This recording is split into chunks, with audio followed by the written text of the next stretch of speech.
Firstly, thank you so much for availing yourselves and just being willing to have this discussion, which I'm quite excited for. So this is part of Ariff Talks, and it is agents of change within the South African entertainment industry, and that's exactly what we'll be discussing. So I'm happy to have Saga in the room. I'm happy to have the Writers Guild of South Africa in the room, as well as SASFED. And I think we'll get more into detail about the different organizations and the roles that they all play within the industry. Quick intro, I'm Hongani Ndlovu. I'm an actor, dancer, all-round kind of entertainer guy that does a lot of things. And one of the things is hosting. So I will be a host today. And I hope that we are all keen and comfortable in your homes to have a very good and meaningful conversation for the industry. And I hope that whoever will watch this will gain some form of inspiration to become an agent of change if they're not already. Just starting with my list over here, not in any particular order. Could I have Colin from Saga? Could you just introduce yourself to the people so that they know who you are? Hi, Hungani. Thank you so much for the invitation. My name is Colin de Waal-Smit. I'm one of the founder members and currently the National Secretary of the South African Guild of Actors. Amazing. Thank you so much for joining us. And I hope I'm not going to pronounce your name incorrectly. Is it Theoline from the Writers Guild of South Africa? Is that how you pronounce your name? That is correct. My name is Theoline Maputa, and I am part of the advocacy leg of the Writers Guild of South Africa, mainly in IP and copyright. Oh, lovely. Thank you so much for joining us. Last but not least, Dee from Saga. Hi, everyone. My name is Diaganyo, but everybody calls me Dee because that's the one you remember and pronounce properly. And I'm the executive administrator for the South African Guild of Actors. Amazing. Thank you so much for joining us, ladies. I don't want to waste too much time because, I have a lot of things that I'm going to be asking. And let's see how this conversation goes. So right off the jump, I think in order to have this conversation, we firstly have to define what we're talking about when we say change. So this is my interpretation. So I'm willing to hear your thoughts on what you think. So for me, I feel like when it comes to defining the change or development that's happened within the film, and I'm going to include TV into our conversation within the film and TV industry. For me, it's been something that's been happening like for the past, I'd say, few decades.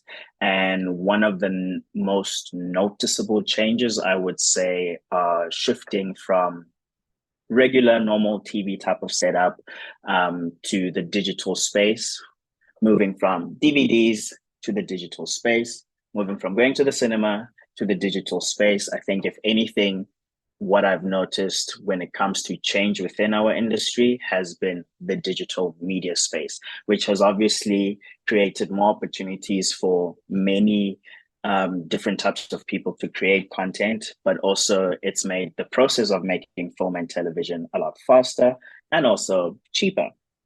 And then we all know the rise of or streaming services, your Netflixes, Showmaxes, etc., etc. So for me, when we talk about change, I think I'm seeing it in the form of how the different mediums have just been evolving since inception. And I guess then comes the little bit of intricate parts within the industry, whether it's equality, etc., etc. Are there any thoughts on how we define change for our conversation? Go for it, Colin. Thanks, Ngani. I think, change is quite broad. So, if we look in terms of media, absolutely, the advent of streamers coming from, your traditional, scheduled viewing, broadcast, all the way to where we are now with the streamers. But I think it's important to note, if we're talking about the industry in this country, over the last 20 years, things have really changed dramatically. The content that is being created is way more representative of the people in our country. There used to be, certain kind of content that was supposedly meant to be accessible. And now, yes, there are more channels and there are more streaming services and there are more of all of that.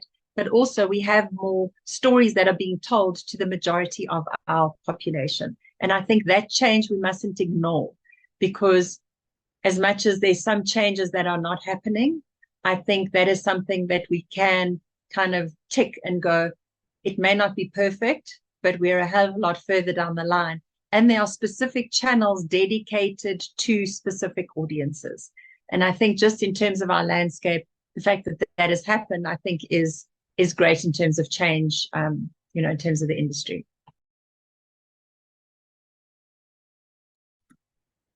That was a good note.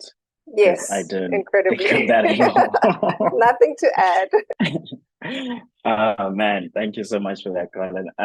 Just off the bat of what you just said, when it comes to like having the different channels, do we find that to be something that is, and I guess like hear my heart in how I'm asking this, because it is a bit tricky, but do we find it a good thing to have different channels? And I'll give you some context. So I was having this conversation about maybe 2 weeks ago with this guy who was basically saying, also an industry guy, basically saying like, we have all of these different channels, and he was specifically talking about radio.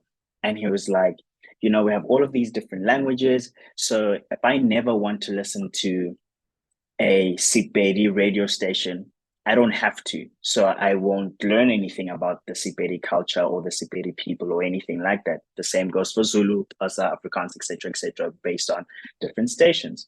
So again, with television, we've got all of these different channels. We've got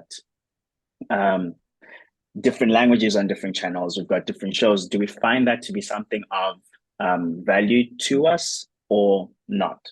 And I mean, it doesn't have to be like a yes or no type of answer, but it's just a thought. If I can add into that, Ongani, I think in some way it's absolutely fantastic, because you have people who are able to see their culture in terms of their culture.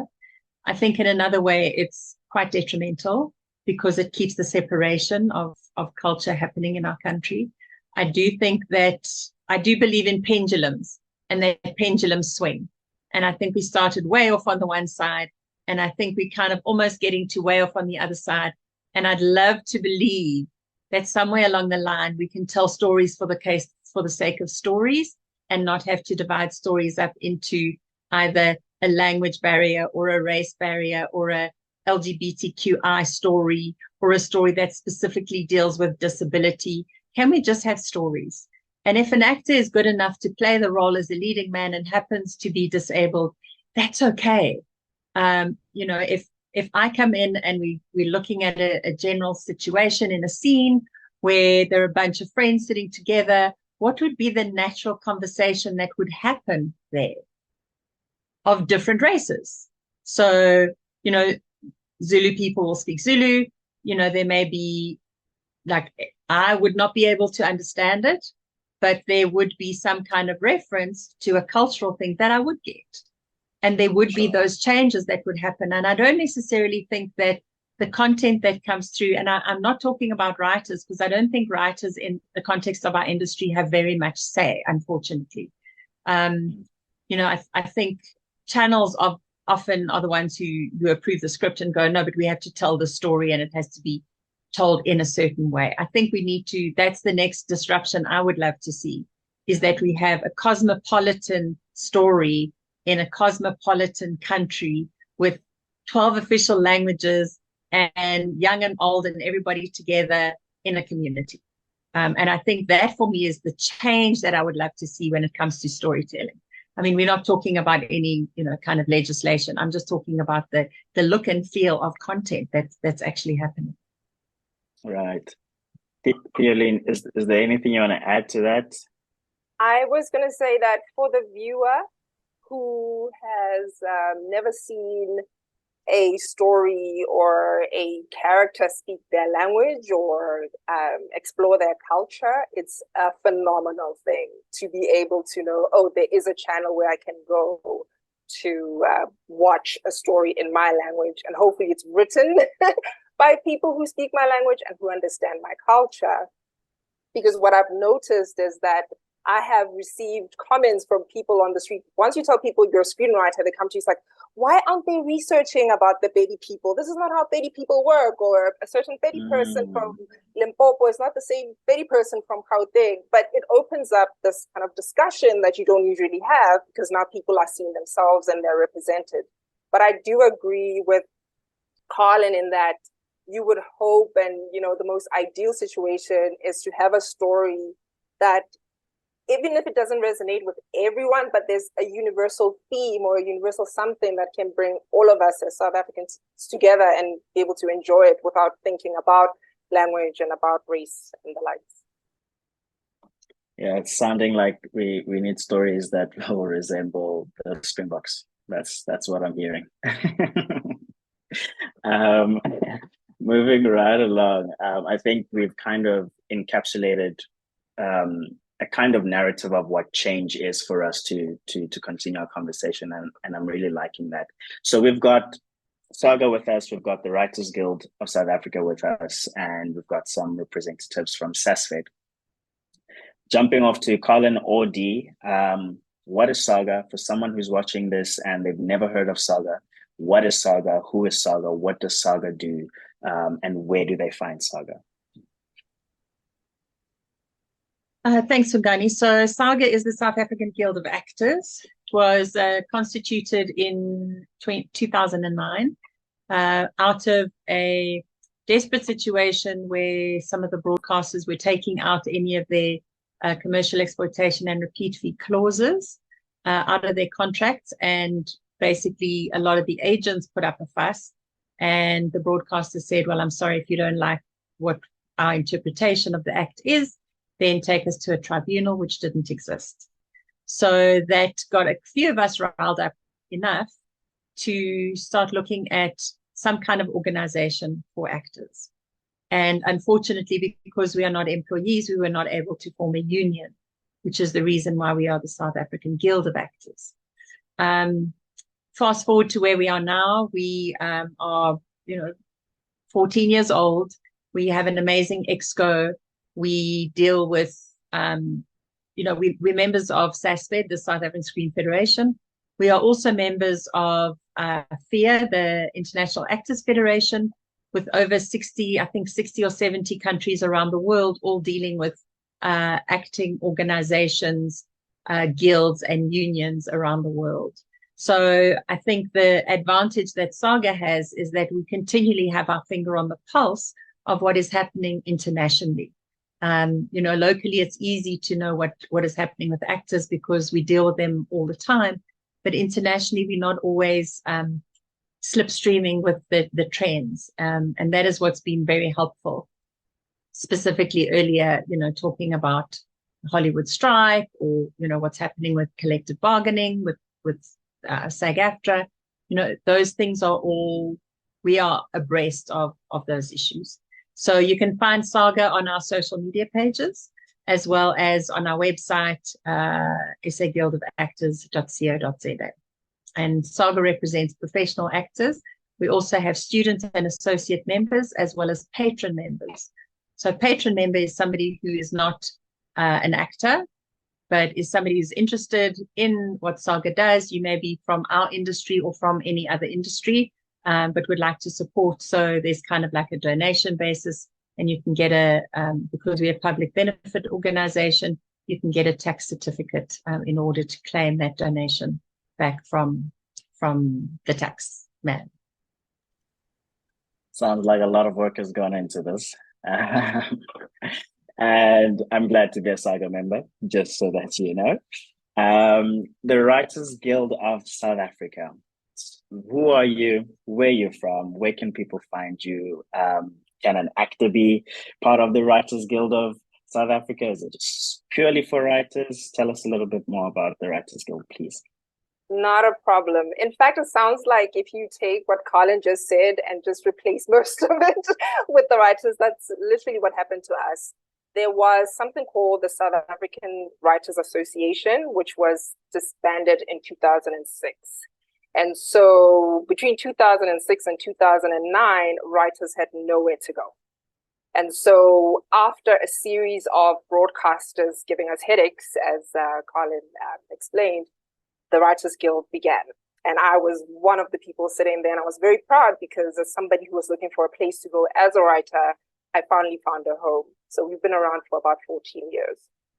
We represent performance writers. So anyone who writes for a performance, not just for film or television, it can be stage, you can be a poet, a lyricist.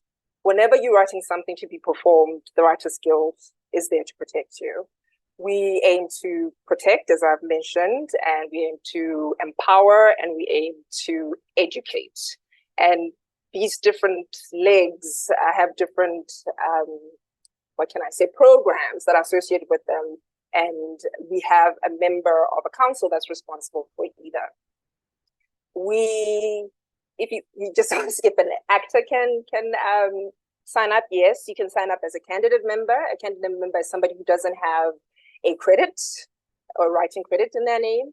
We also have professional, as long as you have a credit, you're there. And then we have students and we have companies. So if you're a production company with like 5 writers, then those writers are included in that. You can also find us on social media and on our websites. And we no longer have an office now that, with COVID and everything, we're all everywhere around the country, which is fantastic because we can have chairpersons from all over. But we're here to we're here for you. And one of our most exciting projects that we have right now is the Writers Guild Virtual Room, where we partner mentors, so people who have experience within the industries and those who have no credit.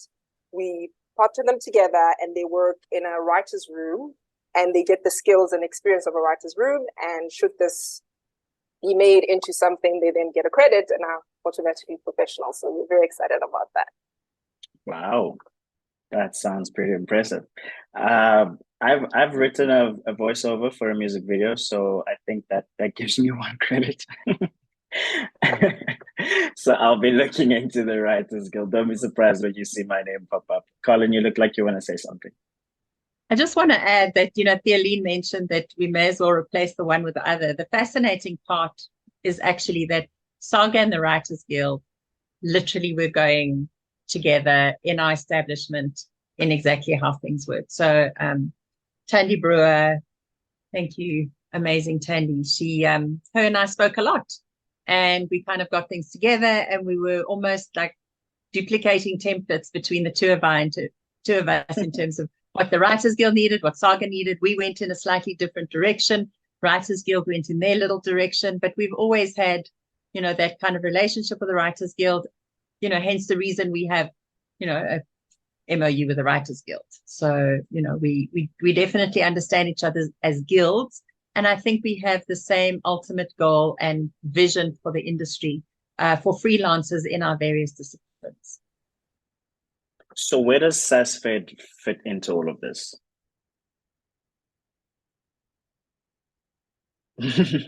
This is yours, Theoline. Oh, wow. Thanks. So SASFED, you can think of it as our umbrella body. So its members are the different organizations, are the different guilds. So the Writers Guild of South Africa, the IPO, Saga, to name a few, we all kind of meet together and we discuss the industry as a whole. Do you have anything to add, Colin? I think the thing that separates SASPED out is we're the only organization worldwide that have both guilds and producers in the same organization. Most often you'll have like guild organizations and you'll have producers organizations. So what it does in many ways is it creates a comfortable and sometimes uncomfortable dynamic tension between the producers and the guilds.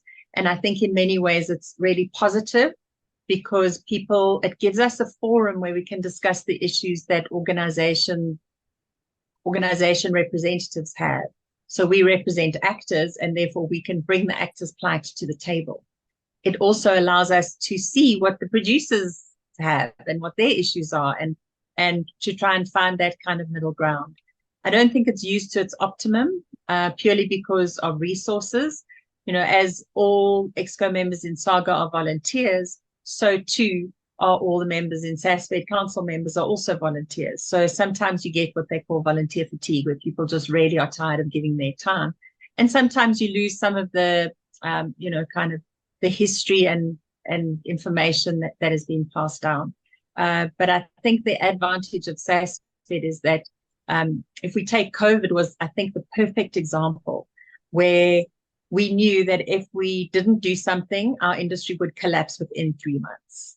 I mean, we only had 3 months worth of anything, whether you freelancers or whether you producers or whether you anything. And I don't think it's only specific to our country, our industry. I think our country was in that situation.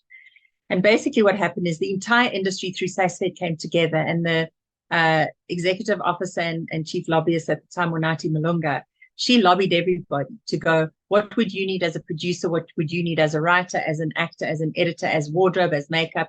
And basically put the entire value chain together in terms of COVID protocols. And that got sent through to the DSAC, Department of Sports, Arts and Culture. And basically they copy and pasted and put it in the Gazette. And those were the protocols. We managed to go back to work in lockdown 4, where most people only got back 3, 2, 1.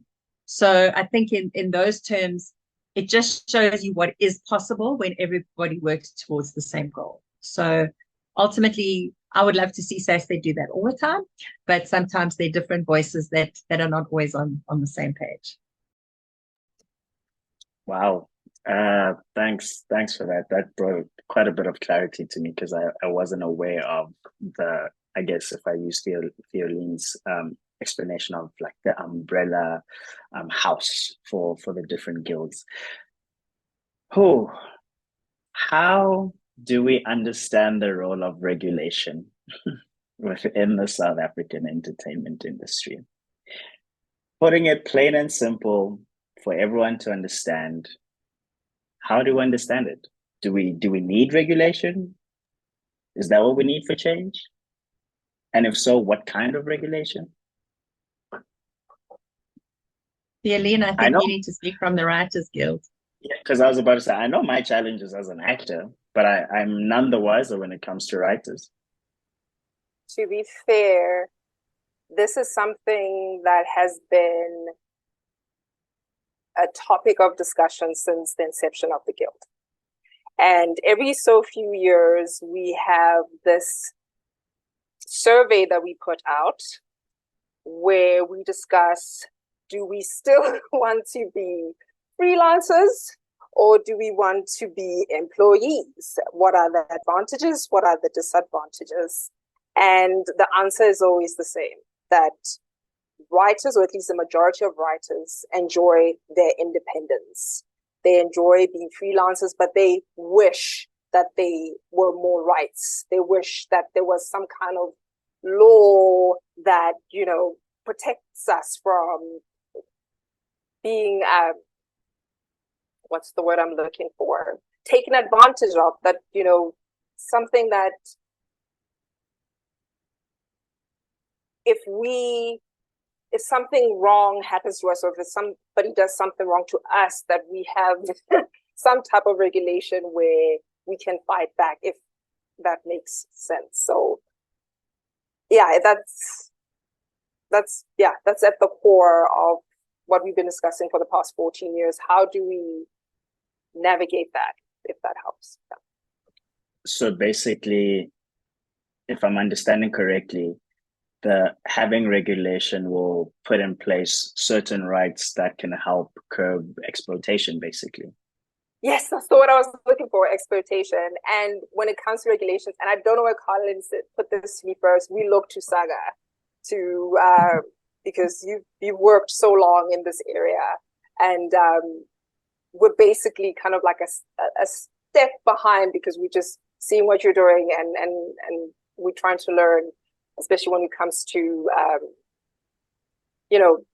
sectoral determination, when it comes to contracts discussions with the producers. We're really at the early stages. Yes, we've got some wins, but I do believe there needs to be some type of regulation that really protects us. And working in the IP and copyright space, we thought that would be one of the things, but after 4 years, we need something better. We need something more concrete. What strides is Theoline talking about, Colin? What are they piggybacking on? Well, I don't always know so sure, but I think Saga sometimes just goes hell for leather, and the Writers Guild like, yeah, I think that's the direction we need to be in as well. And not because they're following us. There's a lot of times we're doing it together, I think the one thing in terms of regulation that is important is looking at which areas of regulation is required. So, I mean, Theoline, I'm glad, Theoline raised the status of the freelancer. Are you an employee or are you an independent contractor? And knowing what that means. So what does it mean when it comes to tax? What does it mean when it comes to IP and copyright? What does it mean when it comes to working conditions and workplace safety and those kinds of things? So, I mean, I think the advantage is that every so often either Saga or somebody else within the industry shouts loud enough, and then government will listen. And then, for example, in 2019, there was an open letter to the Minister of Arts and Culture at the time, Nathi Mthethwa, from an actress, Batiswa Ndaka, who basically said that, the way that she was being treated was not okay. And then as that took momentum, so there were quite a lot of panel discussions and these issues were raised. So suddenly the Department of Employment and Labor realized that, there are certain things and issues that are being mentioned that is within their wheelhouse that they need to deal with. So, they placed a request for submissions in the Government Gazette in November, December 2019, requesting for submissions to deem freelancers in the TV and film space employees for certain provisions of the Labour Relations Act and the Basic Conditions of Employment. What that basically means is what protections do employees have that freelancers could also have? And in that process, there were deliberations between the so-called employer or producer bodies and the employee or guild bodies with the department. And basically, after all the deliberations and submissions, the conclusion was that they would suggest we self-regulate, which means we all talk to each other, and then request a sectoral determination. So basically what that is it's almost like a sidebar legislation that says in this area, these are the rules that will apply. So the easiest thing not that everybody necessarily knows it, but children are not allowed to work in this country, full stop. It's just according to the Constitution, children are not allowed to work. However, we see kids on TV. We see them TV commercials, so they do need to work. So what happened many years ago is they created a sectoral determination for minors in the industry. So the number of hours, how they need to be treated, the breaks, the chaperones, etc., and you need to get a permit as a producer in order to employ and contract a child actor. So basically, it's looking at exactly that, but now generally for actors and for writers and for freelancers and for whoever. And that, I think, is the process in which ideally I would like to see all freelancers and producers go into, so that we have some kind of open discussion around it. And I think that's where Theoline was talking about the sectoral determination being one of the areas that would really be helpful for us to be able to get ahead. In the process of deliberation started in 2020 with the Department of Employment and Labour, COVID, et cetera.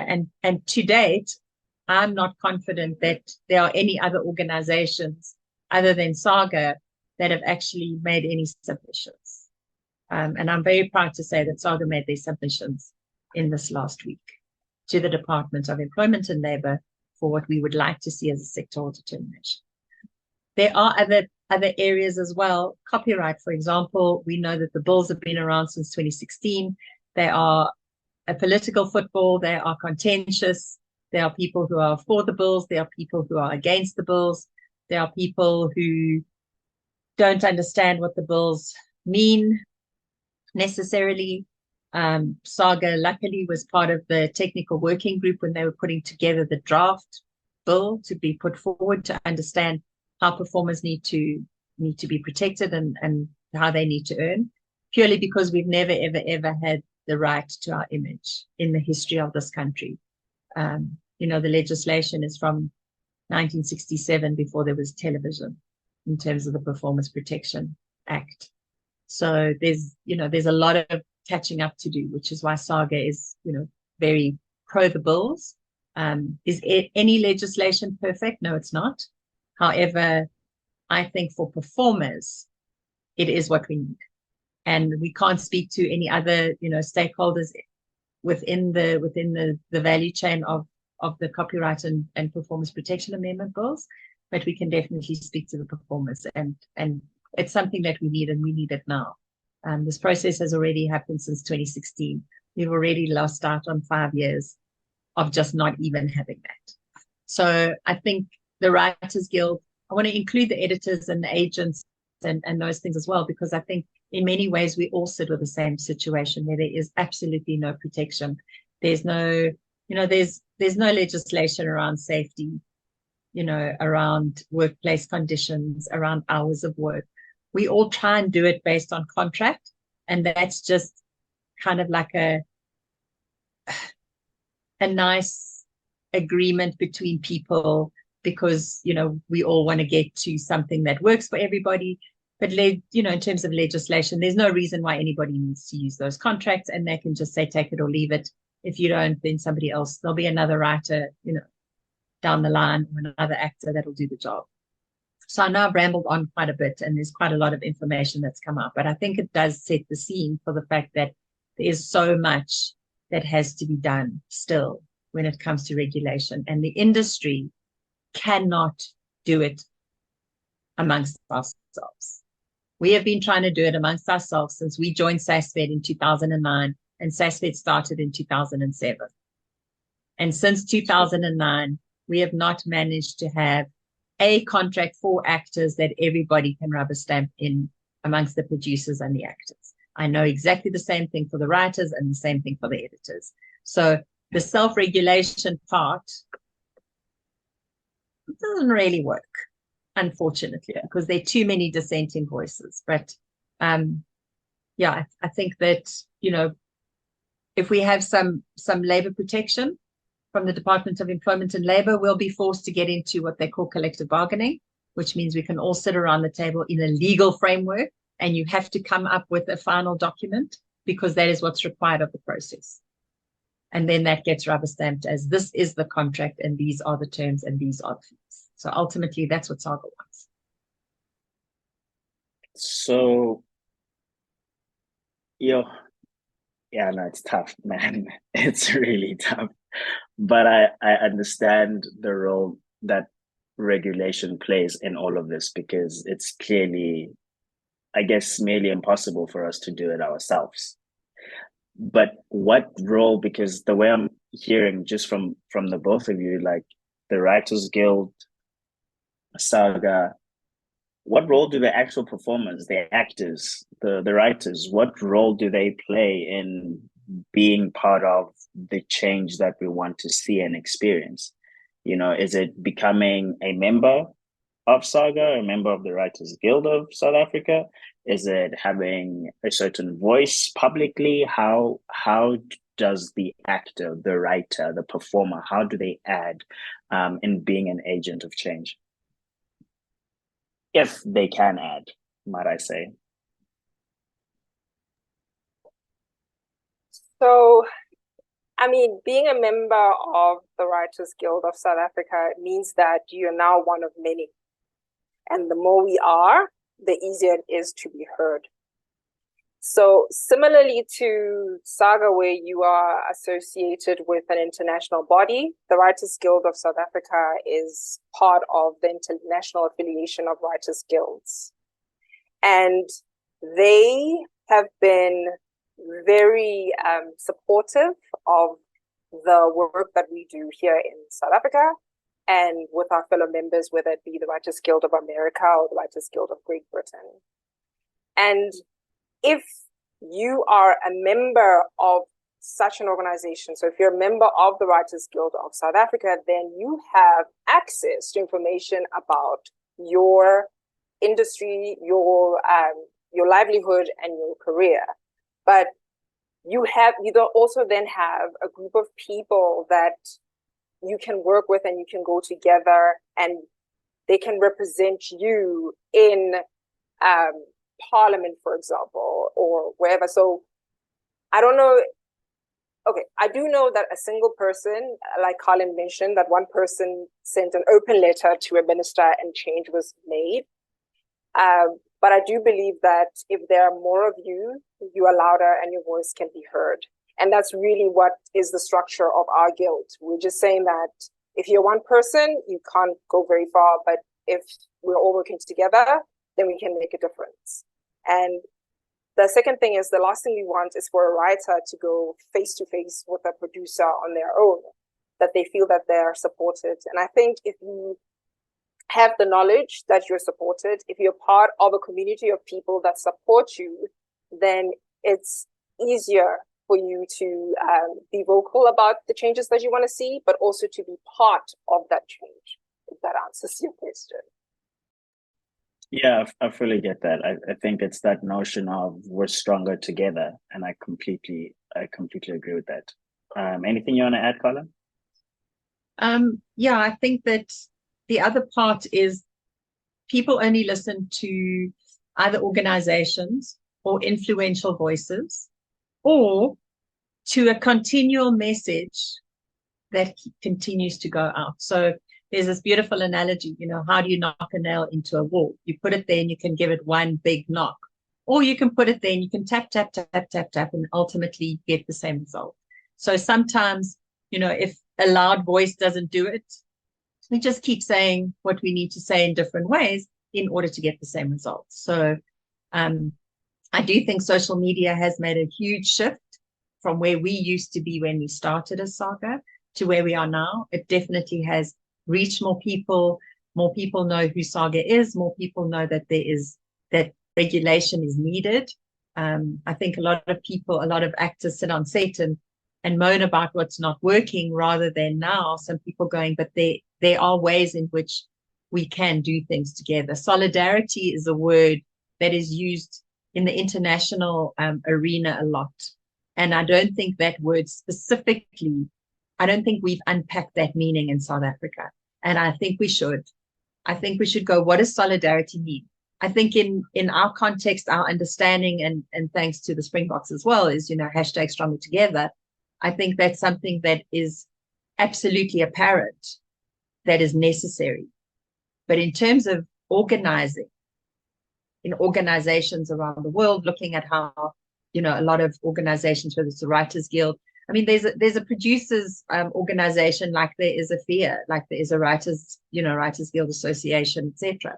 There's also one for producers. So we all can work on a global scale and find that way, because I mean, more so even now because of COVID, we absolutely have the world that's so tiny. You know, given technology, we can quickly set up a panel discussion, you know, with the head of SAG-AFTRA during the strike, which we did, and hold a panel discussion and ask, you know, what are the issues that they're having and why is it that they can't come to an agreement? And you have an hour's panel discussion and suddenly you get an insight into what's happening. We were never able to have that access before. So I do think that that is part of the voices that we need to put out there is go, guys, we are not alone. And when we attend any of these international conferences, I sit there flabbergasted because we are not alone. We are not the only people who do not have rights. There are some countries around the world that have less rights than we have, and that's crazy to think. Yeah. And then there's some countries that are quite similar to us. You know, New Zealand and South Africa are in a very, very similar kind of situation. You know, they've just had a big win because through Parliament, they've just managed to get collective bargaining rights, even though they're still seen as independent contractors. So it's like, wow, guys, you guys have like, and I know I've been seeing them since, you know, 2012 when SAGA became part of the International Actors Federation, and we've been walking that journey together. So if we can walk that journey with international people, why can the freelancers in this country not stick together and go, guys, we can be an important voice. We can make a difference. Yeah. That's my wish, is the stronger together solidarity. That is so good. That is so good. So if you're an actor and you're watching this right now, or you're listening to this, please join SAGA. It's the right thing to do for your industry. If you're a writer, you're watching or listening to this, please join the Writers Guild of South Africa. It is the right thing to do for your industry. Wow. I think we've touched on quite a bit on the international, I would say, solidarity, international connection, international guilds. How can we learn from what took place in Hollywood from a writer's perspective? Because the writers went on strike before the actors, and from an actor's perspective, what can we learn, whether from just like continuing the notion of become a member so we have a stronger voice? I mean, SAG-AFTRA has over 160,000 members. You know, so yeah, just is there anything just from an organization perspective that when you're watching from this side and communicating with them in the various spaces that you do you feel like, oh my gosh, we're definitely taking that and seeing how we can implement that back here at home? Or what is it that we learn from moments like what happened in the US? No pressure. So we consider the Writers Guild of America, East and West, as our sister organizations. And we know from experience and through our members, we've been compared to, you know, the US. And one thing that we try to explain is that the Writers Guild of America is a union. Okay. Every 3 years, they have this meeting where they sit with, I forgot the acronym, and they discuss the contract. Do you know what I mean? So, yeah.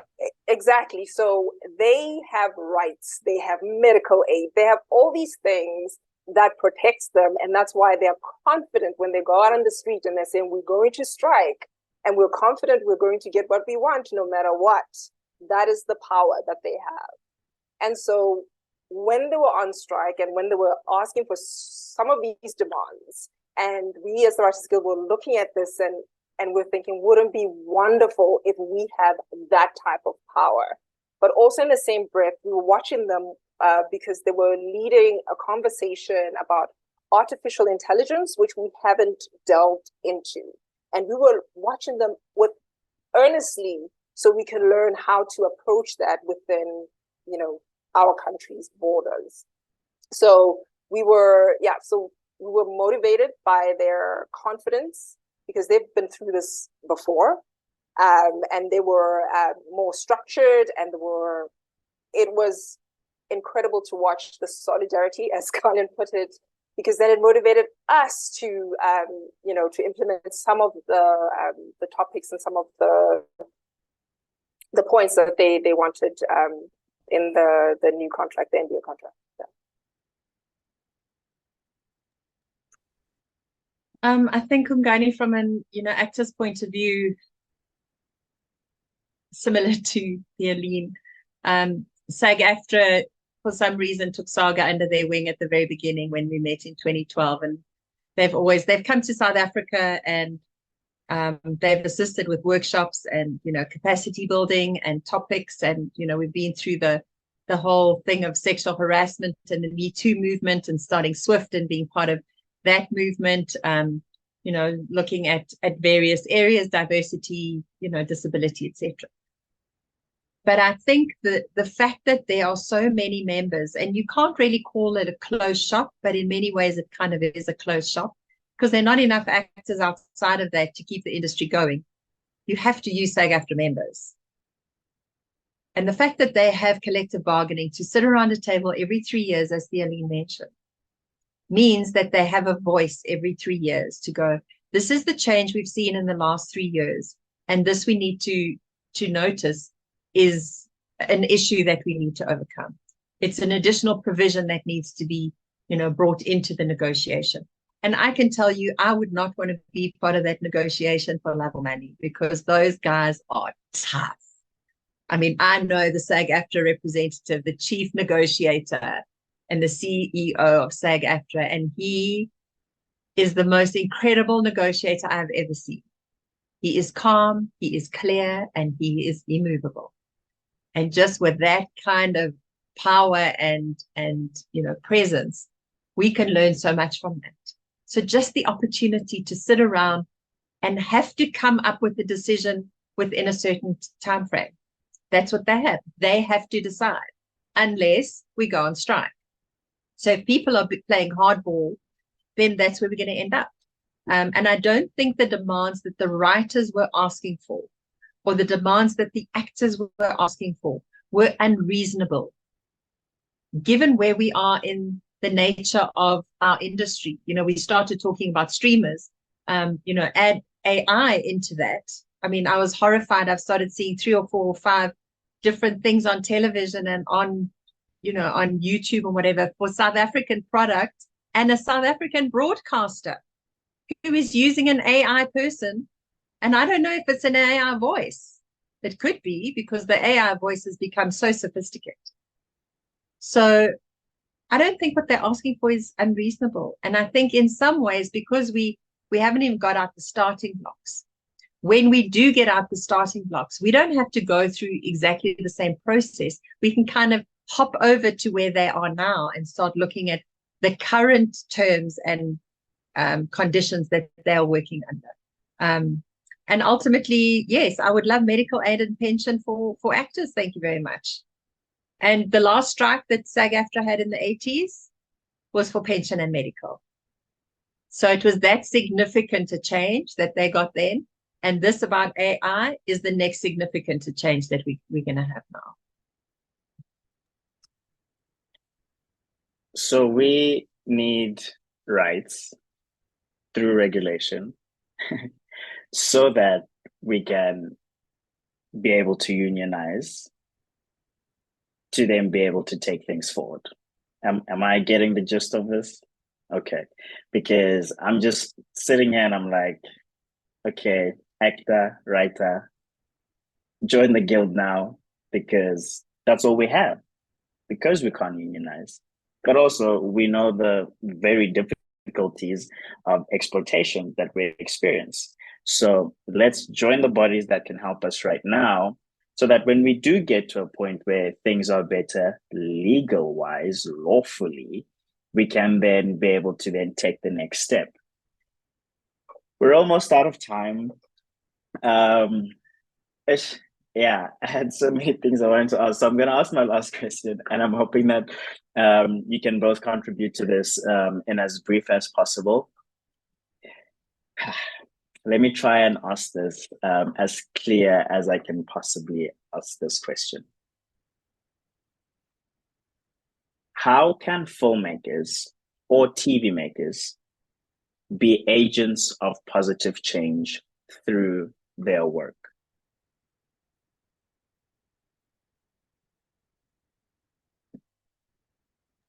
I think it's my turn, Eileen. Yeah, she looks she's frozen. like she's frozen. Okay. Hungani, I think, where do we want to see the change? And ultimately, yes, we want to see the change within our industry. But so much of what we do is as a mirror to the country and to the world, where we're showing stories of people's lives. And I think the change we need to create is within our country, within our communities. We want to tell the stories that will have positive impact. And sometimes, this is kind of passing it back to the writers, a lot of times actors are like, I want to tell feel-good stories. And you go to the writers going, please write feel-good stories. And the writers are going to, and I'm not going to speak on behalf of the writers, but the writers are going to go, somebody else is telling me the stories I have to write.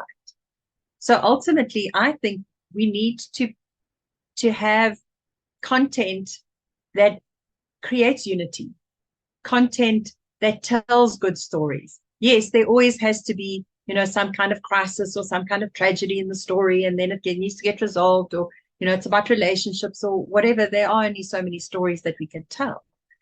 But I think we have a responsibility to our country and to the world to be agents of change in the stories that we tell and in how people see themselves. That is so good. Like, I grew up, and one of the things that made me want to be in this industry was understanding that whether actors, writers, filmmakers, TV makers, us who do this thing are a reflection of society back to society, and like right now, it's like you're saying, there's not so many stories that are helping us create a positive change, even if we're just talking about within a household, within a family, forget at large in the many different ways it could possibly influence change. Theoline, do writers really not have that much say? Like, is this a real thing? Yes. Oh my gosh. Wow. I'm honestly lost for words. You would think that we do, but we don't. Yeah. No, go on. Go ahead.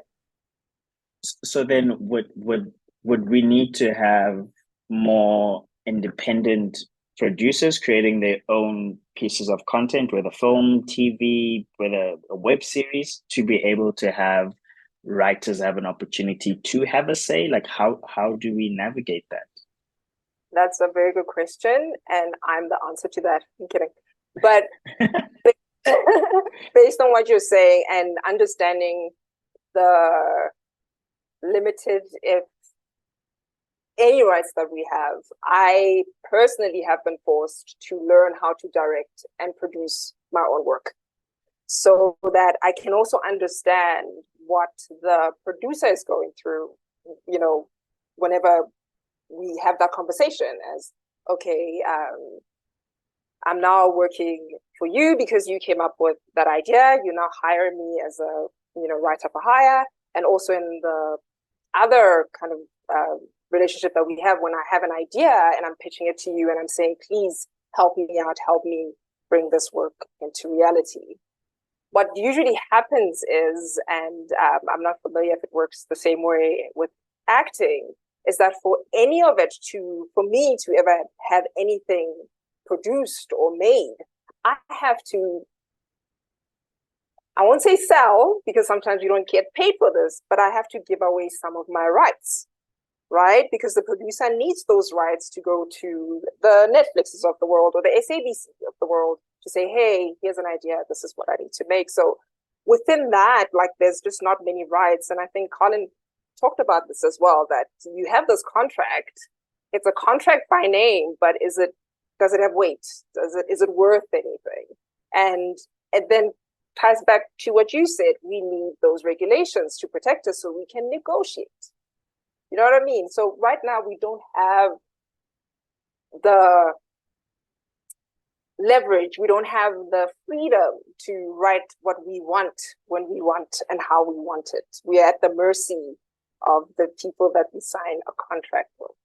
So some of us are writer slash director slash producer slash because now we realize that if we want anything done our way, the way that we want it, we need to do it. But not everybody's that lucky. And that's why we are here as Guild, to protect those that cannot or do not have that as an option. Yeah, I think we're in the same boat, speaking from an actor's perspective, because some of us are actors, writers, directors, producers, DOPs, lighting crew, sound, you name it. Editors, yes. Editors, the whole shebang. We're a closed shop, one-stop shop. In closing, firstly, Colin, Theoline, thank you so much for just your thorough information that you've poured out. I think if there's anything, someone has definitely taken a few nuggets from this. And if you haven't yet, the main one is to join Saga as an actor, is to join the Writers Guild of South Africa as a writer. But to both of you, in closing, are there any last words, anything you'd like to add based off this topic, or anything? I guess, based off this topic, something out of topic might just throw people off. But just anything you'd like to add in closing. Any closing remarks, basically. Thanks, Ngani. I think the last thing that I'd like to say is it's really important to have these opportunities to share information. One of the things Theoline said is, we all have an education aspect to the guilds where we need to educate and let people know what the rights they do or don't have. But I think, a lot of what we've spoken about is what is not happening. And one of the things I want to say is that the industry has never been as vibrant as it is now. We are in the age of television. We are making more content now than we ever have. There is more opportunities for actors, more opportunities for writers in South Africa. And the fact is we are a small industry and we are having to produce a lot of content. So more and more people actually have an opportunity to become part of an industry as long as you are willing to gain the skill that is needed. So it doesn't help from an actor's point of view, and I might be shot down for this, that you are not trained as an actor and you are somebody who's just, out there being famous for being famous and then suddenly being put in a situation where you're an actor. We want to ensure that people are skilled and that we still maintain a very high level of performance that we deliver. Because unfortunately, in my opinion, mediocrity has become the order of the day. And I'm tired of not seeing people become exceptional. I want to see our actors be winning awards and be in that kind of content. And I'm sure Theoline also wants, we want our stuff to be on the global stage. Those are some gems you are dropping. Those are some gems. Theoline? Wow. How do I top that? I don't know, actually. Neither do I, but I think just piggybacking on that, it's writing like performance is an art and a craft. Okay, you work on the art, you work on the craft, and like anything in this industry, you have to do to be better and do empower yourself. Do take this opportunity to join Saga or the Writers Guild of South Africa, where you can have access to, if not free, but often affordable workshops and classes and courses that could only make you better and could only, put you closer to where you want to be. I appreciate those last remarks, because earlier on I was listening to a podcast, and I'm not going to be long at all. And this lady was just talking about how you have these cinematographers who talk about cool shots, like I want to have this cool shot. And she's like, can we not talk about cool shots, but actually have shots that are telling stories?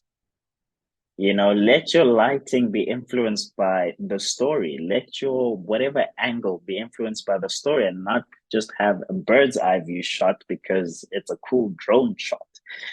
So just to piggyback off the both of you, education is key, training is key, let's make sure that we equip ourselves. And honestly, it's also for the longevity of our industry, so thank you very much for joining me. I really enjoyed this conversation, and I wish it was 2 hours long, but it's okay. We'll be back again for part two. And yeah, I really appreciate you guys. And please do check out Saga. Please do check out the Writers Guild of South Africa, both on social media. And I'm pretty sure you can find most of the information, whether emails and so forth, on the different platforms. As for me, your host, Hungani, it's been a pleasure. And thank you so much to Ariff Talks. If you haven't yet been to the festival, well, better make sure that you make some time and go there. And if not, catch it next year. Thank you so much.